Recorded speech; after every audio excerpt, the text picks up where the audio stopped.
पुणे शहरामध्ये तापमान जे आहे ते दिवसेंदिवस वाढताना पाहायला मिळते। काल तर चक्क कोरेगाव पार्क परिसरामध्ये तापमान जे आहे ते 43° वरती पोहोचलेलं पाहायला मिळालं। पुणे शहरामध्ये उन्हाचा कडाका जो आहे तो पुणेकरांना जाणवताना पाहायला मिळतो। मात्र घराबाहेर पडतानाच काळजी घ्या असं आवाहन भारतीय हवामानशास्त्र विभागाकडून IMD कडून करण्यात आलेलं आहे।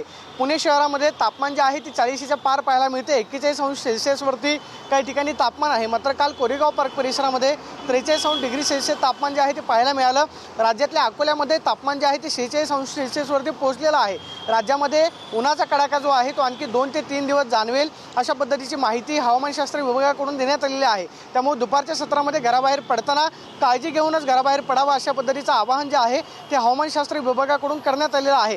येणाऱ्या महिन्यामध्ये उन्हाचा कडाका जो आहे तो कमी होऊ शकतो। मात्र दिवसेंदिवस तापमान जे आहे ते वाढताना पाहायला मिळते। ते म्हणजे इतर काही किनारपट्टी भागामध्ये जे विक्षोभक निर्माण झालेला आहे त्याचा परिणाम म्हणून उन्हाचा कडाका जो आहे तो दिवसेंदिवस जाणवताना पाहायला मिळतोय। पुणे शहरामध्ये सुद्धा तापमान जे आहे ते 40च्या वरती पोहोचलेलं आहे। विदर्भ मराठवाड्यासारखं तापमान पुणे शहरामध्ये आपल्याला पाहायला मिळते। मात्र काल कोरेगाव पार्क परिसरामध्ये जवळपास 43° तापमानाची नोंद झालेली आहे।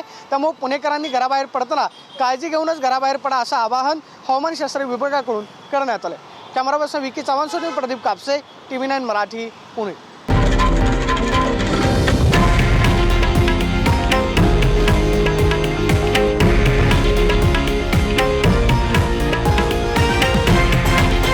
हे आहे देशातील नंबर 1 न्यूज नेटवर्क आणि आपण पाहत आहात TV9 मराठी, एकमेव।